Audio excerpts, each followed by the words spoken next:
जय श्री राम, वंदे मातरम। सनातन वैदिक धर्म में 3 का आंकड़ा बहुत महत्वपूर्ण है, क्या आप जानते हैं?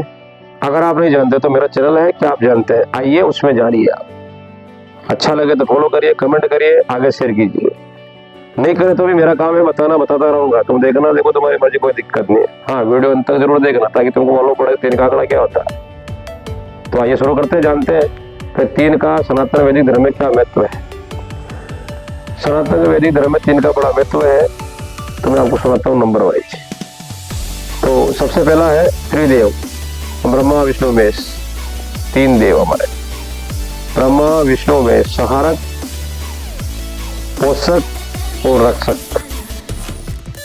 ब्रह्मा विष्णु महेश। फिर होते 3 गुण, रजोगुण, तमोगुण, सत्वगुण। 3 गुण हो गए, ठीक है। फिर आते हैं 3 सिद्धांत, यज्ञ, दान और तप। 3 सिद्धांत प्रकृति को रखने में बहुत ही महत्वपूर्ण है, ठीक है। और 3 लोक, आकाश, पाताल और धरती। 3 लोक है, आकाश, पाताल और धरती, जिसपे आप रहते हैं। ये भी 3 ही है, इसका मैं तो बड़ा समझना चाहिए आपको। और 3 अवस्था होती है, एक जागृत, एक मृत और एक बेशुद्ध। जैसे अपन सोने के बाद बेशुद्ध होते ना, ये 3 अवस्था है, जागृत, बेशुद्ध और मृत। समझ गए? 3 अवस्था होती है। और 3 काल होते हैं, भूतकाल, भविष्य काल और वर्तमान काल। या वर्तमान, भूत, भविष्य। भूत, भविष्य, वर्तमान, कैसे भी गिन लो, लेकिन 3 ही काल होते हैं, ठीक है। अब आते हैं 3 नाड़ी होती है, पीड़ा, पिंगला और सुषुम्ना। 3 नाड़ी होती है शरीर में, जो मेन मुख्य नाड़ियों में शरीर का संचार करती है। पीड़ा, पिंगला, सुषुम्ना, ये 3 नाड़ियां होती है।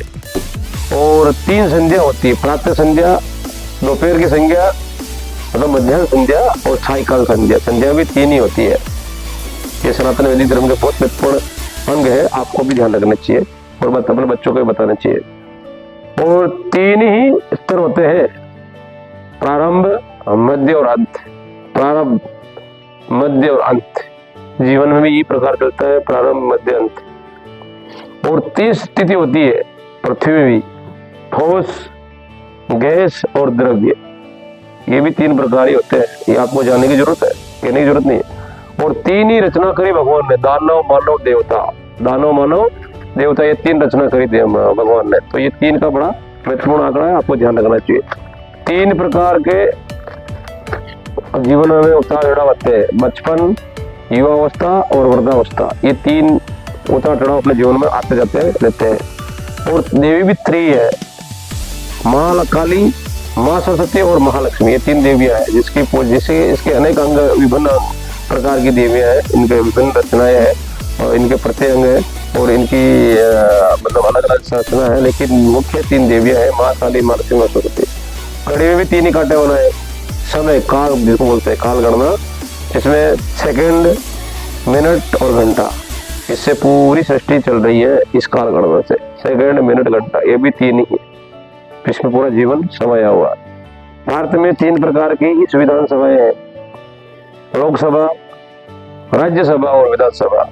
ये 3 अंग ही भारत के महत्वपूर्ण सरकार के अंग है, संविधान के भी अंग है। ये भी 3 प्रकार से ही मतलब चलाए जा रहे हैं, बनाए गए। और 3 ऋण होते हैं, पितृ ऋण, देव ऋण और ऋषि ऋण। ये 3 प्रकार के ऋण बताए गए। और 3 यज्ञ अग्नि, यज्ञ की 3 प्रकार की अग्नि होती है जो यज्ञों पर हवन करते हैं। उसकी अग्नि है, एक तो ग्रहपत्य, एक आह्वानीय और एक दक्षिणाग्नि। ये 3 अग्नि होती है। और 3 प्रकार के भोजन बताए गए, हित, अपने जो भोजन करें अपने हित के लिए। दूसरा है रित, प्राकृतिक भोजन, जैसे ऋतु के अनुसार पर भोजन करें। तीसरा है मित, यानी कि मात्रा में से जो भोजन करें, मित। हित, रित और मित, ये 3 प्रकार के भोजन बताए गए।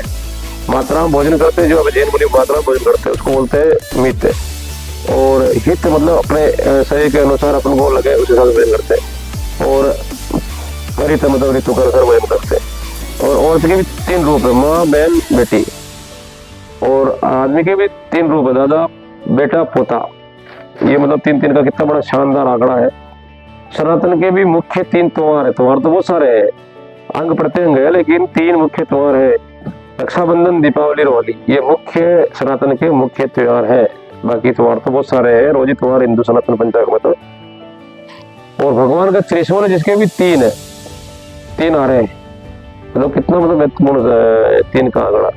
और त्रिपुरा जो सुंदरी है वो भी तीन मुख वाली है ताकि संसार को चलाती है। और तीन पुर है वो भी त्रिपुर है, जैसे स्वर्ण, चांदी और रजत, ये तीन प्रकार के मतलब त्रिपुर है।